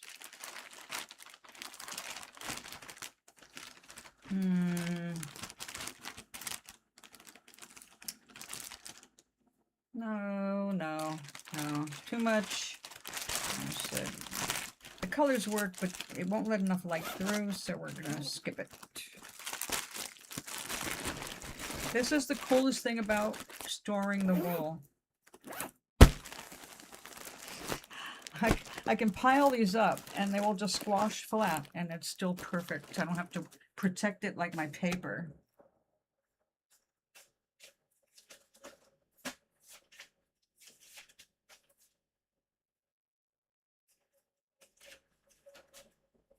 This is what she liked.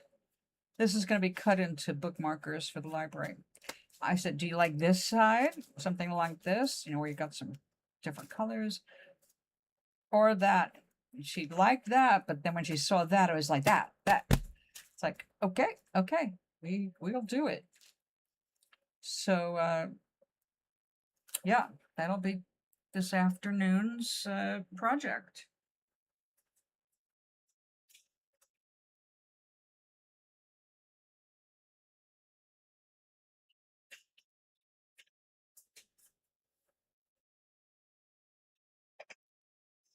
Okay.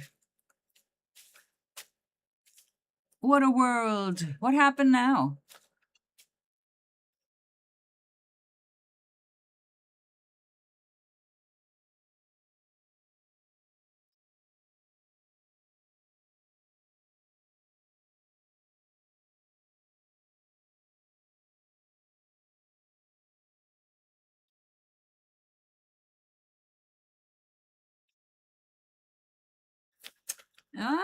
My first husband and I are still connected.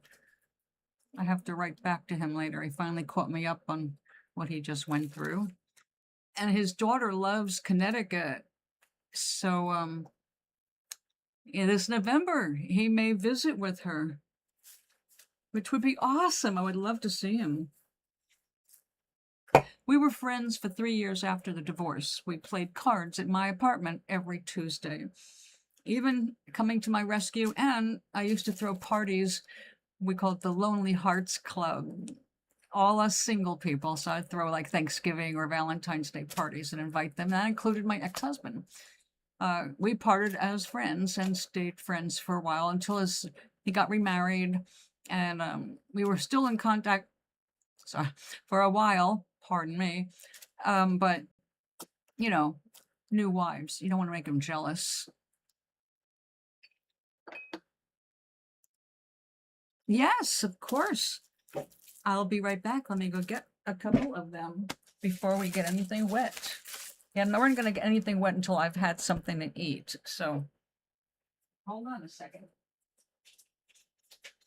Oh, got one for you. Oh, no, I don't. I'm going to show that to you yet.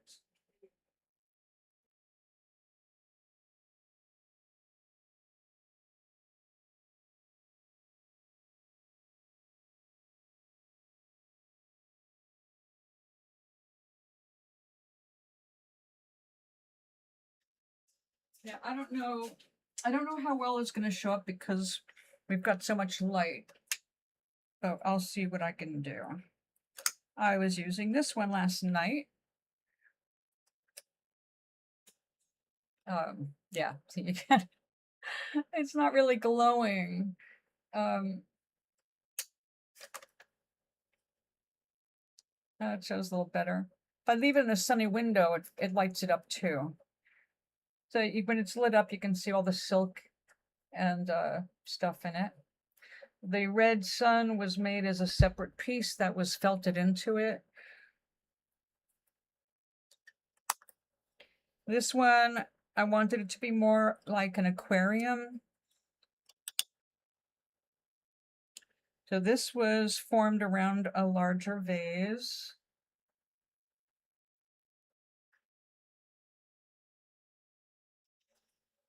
I kind of call it a squashy light because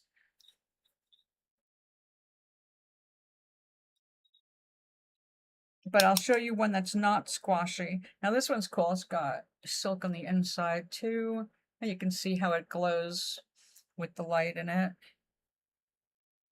This one, no sense in lighting this up now. This one, because it's black on the inside, it doesn't light up through the sides, but it lights this like a little glowing fire. It looks pretty cool. So this has an actual metallic thread that doesn't, it makes its own little curls because it doesn't felt. But as the wool is felting and shrinking, it makes everything else curly and look cool. But let me go get the one I call a rainy day because I made it on a rainy day and it looks really cool.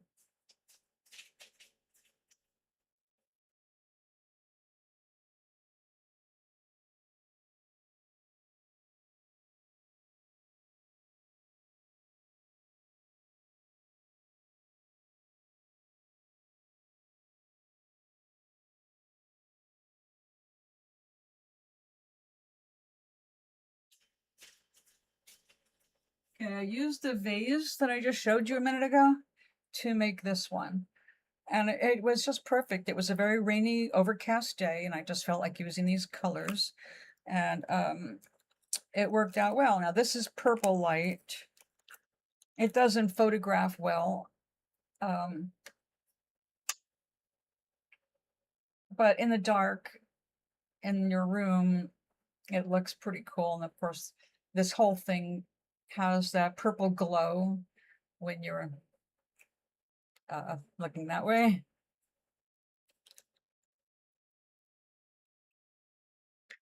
So yeah, they look really cool. This has starch. When I wanted to hold the exact configuration, I use this Niagara. And that works pretty good. There is something you can get that's heavier duty, but I can't get locally. An Aleene's fabric stiffener. Oh yeah, and wool. After all that felting, there is a seed. Well, because it's, the sheep are in the field, you often end up with seeds or pieces of grass in your wool as you're working it. You got to pull it all out. I don't believe I got through all of that work and still found a seed. That's how dense the fiber can be. Thank you. I just enjoy the whole process. And when I started doing these for my bedroom, it just it's like just such soft mood lighting, and they don't weigh anything, and they're small, and you can stuff them anywhere. So yeah, rain on pause.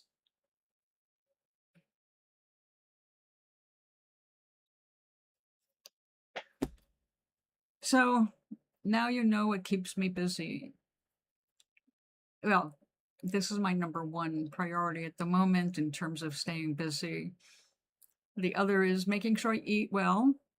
So cooking from scratch a lot. Although today I might take a lazy this week, and I haven't done this in months. Actually, I haven't done it in quite a long time. I bought a couple of frozen dinners. One specifically because I want the plastic steamer. I'm going to use that in the workshop to show people that you can grow greens at home using anything that has a receptacle for water and holes in the top. Let me show you what I'm doing. I'll show you what I had for dinner, or part of my dinner.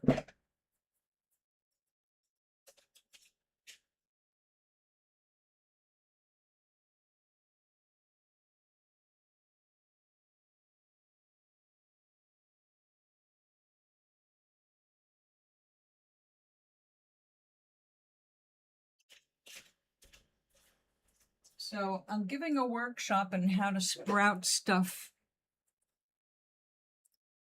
So this I harvested last night when I made, I just was in the mood for ramen. So I made a vegetable ramen with some handful of frozen, chopped up some fresh bell pepper, and chopped off all the tops of my peas. This was the second batch of peas. It's got fertilizer in the water, but this is not fertilizer water because this is first generation regular green peas. So the pea sprouts taste just like green peas, but you don't have to wait for them to produce peas. If you start harvesting these, they are healthier than the pea. So you get them while they're young, just snip them off, throw them in your salad, on a sandwich, in your soup, and just do it. It only takes 30 seconds to cook. So it's like, do not like cook, just last 30 seconds of cooking, and you will have a perfectly tender vegetable, which, by the way, is a delicacy in Japan, doing the sprouts. So today, now I'm starting to talk Chinese food. I actually got, matter of fact, I don't remember what the hell it is. Hold on.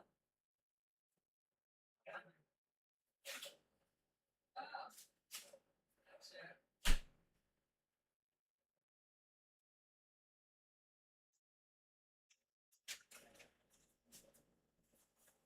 I'm having this, the cafe steamer.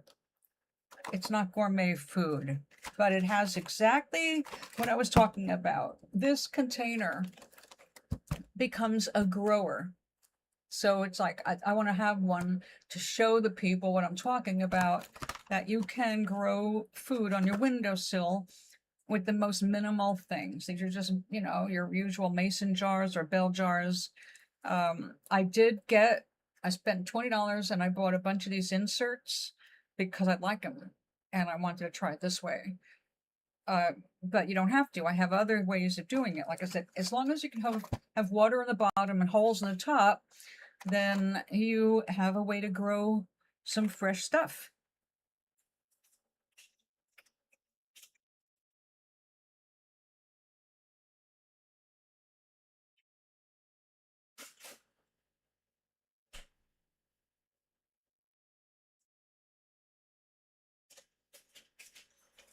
So, although I did buy that for this week, okay, there is a secret to that. The store sprouts are grown not just in darkness, but with weight on top of them. So it forces them to grow hardier because they're looking for the light and they can't reach any. So you'll still get good sprouts and fresher than what you can get in the store, but they're not going to be as fat. So if you want to do that, when you put them in your container like this, you have to weight them down. So I wouldn't do a small container like this because it's hard to weigh down this little bit. I would put it in a tray. And well, like the thing I just showed you. If that's all you have, it's all you have. But you have to put a plate on top of them to keep those sprouts down. So you have to learn more about that, but there's a wonderful station here on YouTube that I recommend very highly. In fact, the person I bought the inserts from, and he sent me not just my order, but he sent me another box totally free with a bunch of different inserts to try and samples of a bunch of different seeds. And it does make a difference. These are green peas, just actually only 6 peas. 6 green peas like you get in a dried green whole peas at the grocery store. These are specifically for sprouting. These are spotted peas. They are a fraction of the size, but oh my God, they just like exploded in growth. And like I said, I just harvested the second round. I could probably push it for a third, but I'm not likely really going to do that. Because once you do the first round, if you want them again, you need to use fertilizer, which I've already got mixed up. A 2-pound bag or 2.5-pound bag of that fertilizer is going to last years because you only use 1/4 teaspoon to a gallon of water. So this just could not get easier. That's why I'm teaching it, because all these old people here, they need fresher food that they can trust because of what's happening with our food supply. And all of them have a problem physically, like arthritis, bad backs. They can't be lifting soil or messing with soil. It's messy, it's literally dirty. And I'm going to be showing them the methods to just use plain water. You don't have to get a second crop and use fertilizer. You can just dump them out. If you have a compost pile handy, yay. If not, garbage. If you have a pet that likes greens, there you go. So yeah, you're not going to get some of the sprouts to be as big as the mung beans that they grow commercially, but the reason is just weight. It's the same seeds. You don't have to buy special sprouting mung beans. You can if you want, to make sure they're organic, but I'll be teaching how to sterilize or clean your seeds so that you don't have extra bacteria on the seed when you're sprouting them. So I've already made up all my notes.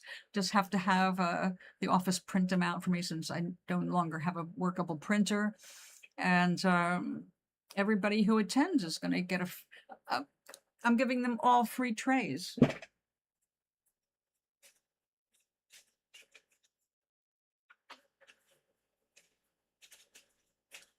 Okay, Maui, if you have a tray like this will work. Because when you buy this, you're going to buy they sell them by the dozens of tray sets. So this is perfect for peas and mung beans. If you want the mung beans to grow straight up, they're going to if they get sun, they're going to get more bitter. And you don't want them to grow and become woody. Like this is not going to be it's all edible, but it's not going to be as tasty because it's not going to be as tender now that I've been growing from these stems. These little tendrils, these are some of the best tasting parts of the plant. They're super light, So if you have a bowl of ramen, you can clip them off and drop them in the hot ramen. That's what I did last night. I didn't have to cook them. I just dropped a handful of my greens into the ramen in my bowl. So these are perfect for what you're looking for. So if you soak your seeds and make sure they're clean, you put them into it starts off dry. You put them all spread out and then you cover them with another tray. They need the weight and they need darkness so that they force their roots through the bottom. Once the roots start going, that's when you put water in the bottom and you don't water from the top ever. The idea is to keep keep the seeds above the water. Notice the water line here. They're drinking just fine. But if the water is touching this, where you start for the first day, the seeds will not dry out enough and they'll just get moldy. You don't want that. But if you should have a day where you lost track of it, you can just lift this out and run the water through it and then make sure that it drains. So, I mean, it really is, there's just basic guidelines on how to clean your seeds so you can use store-bought. These people are not going to necessarily look up Amazon seeds where I get my, well, I don't go there anymore, but my red clover sprouts are amazing. And they are really hardy from this one company I like to go with. And yeah, there's just some really great seed suppliers for growing. Still, I recommend, so nobody who's older and possibly has a compromised immune system, you don't want them growing something moldy. So you can get your seeds from the grocery store. Those dried peas work just fine. That's these. You will not get the exact same germination rate as a handful of these that were grown specifically to sprout. There are differences, but not significant enough to worry about. You can still get plenty of food using over-the-counter lentils, over-the-counter mung beans. I buy an 8-pound bag of mung beans. That is, I get from the, there's an Indian spice kind of a store near me, and I can get a lot of stuff. Yellow peas, green peas, you get them whole. But when they're cropped like that, they're almost certainly have been exposed to pesticides. But if you know what to do, you can get the pesticides off your seed. And since you're not eating the seed, you don't have to worry about eating the pesticide. You're eating the growth from it. So there's lots of cheap ways to make sure that you're eating fresh veg during winter, and super easy. Like, I keep these on my windowsill right next to the stove. So I literally just go clip, clip, clip and drop into the pot or pan, and voila, I've got some fresh food. And when I was in California, that's when I first discovered these sprouts. They were very expensive, like, I don't know, $12.99 a pound, something like that in the 80s, 90s, because they're just taking the tops, and it's like only so much. Is it? All right. Rain is coming. So lunch is going to be I'd like to say cheap frozen meal, but none of them are cheap anymore because I don't need a big lunch today. And later on for dinner, I will most likely have chicken. Chicken most of the time, salmon the other time, or a variety of fish. I love fish. So anyway, I'll be giving away these to the first 7 people who show up for the workshop. And like right now I'm growing beet greens. Beet greens are really good for you. They taste just like beets. But I'm growing them. I have a couple of soil pots filled with soil. So I soaked some seed and threw it in there to see what happens. And they're now about 4 inches tall, and they're beautiful because they are green on the top and a little white and then magenta. So yummy. Yeah, I just really, it tastes just like a fresh green pea. That's just, well, now, if you don't like peas, this is not the one you're going to grow. Lentils, you can improve their nutrition simply by sprouting them overnight. Just overnight, one night. You soak them, you get them nice and clean, you drain them, don't let them sit in water, and then the next day, you'll see them start to pop, and that's when you eat them. You can cook with them that way. You can eat them raw in a salad, and they can have a little bit of a crunch at that point. Yeah. The regular lentils, not the red ones. The red ones will just rot. There's nothing there to grow. So I'm looking forward to this. I'm hoping that my acquaintances and friends will find it a valuable workshop. And even if you don't end up growing anything, just knowing that you can is kind of empowering, especially when things get tight. We have a lot of people in our building that are kind of running out of food at the end of the month. And that's where our bingo night comes in. We do bingo twice a month now. And the last bingo is the last Monday of the month.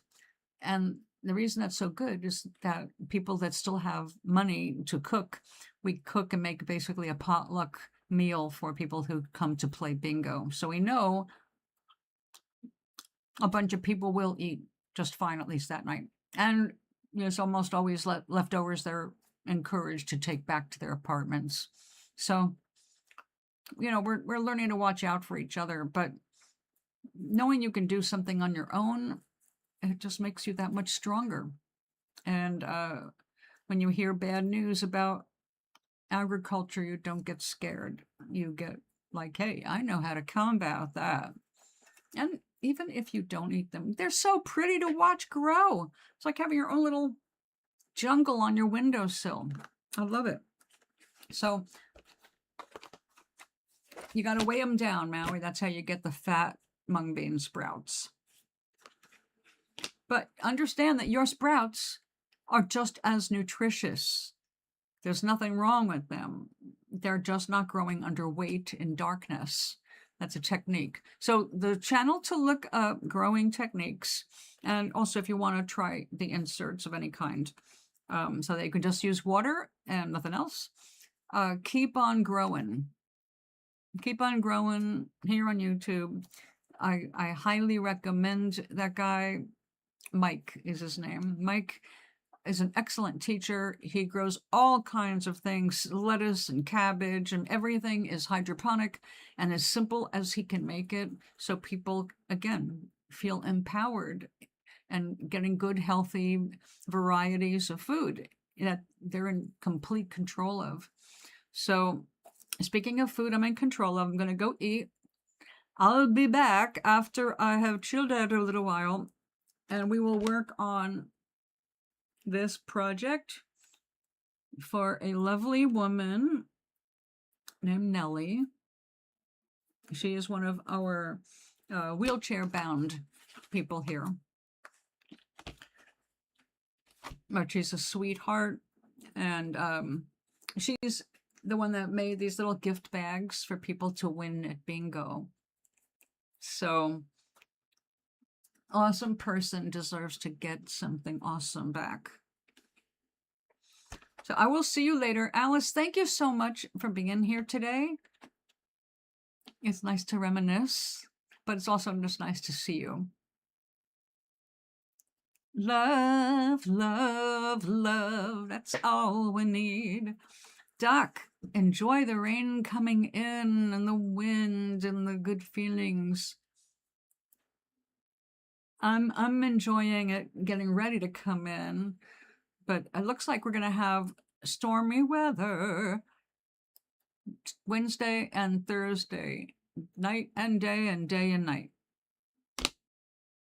which I know a lot of people hate, but I always look forward to those days.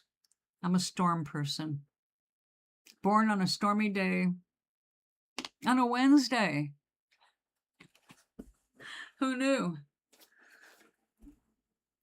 I always thought I was born on a Tuesday or a Thursday. I don't remember why, but probably because my mother did not remember. But I did look it up, and it turned out a stormy day in the Bronx on my birthday. I love you lots, girl. I'm so glad to have you around. I'll be back after lunch, so if you want a reminder, because they don't always let people know a second show in a row. So if you want to let you know I'm coming back on after I fill my mouth. So until later, my darlings, bye.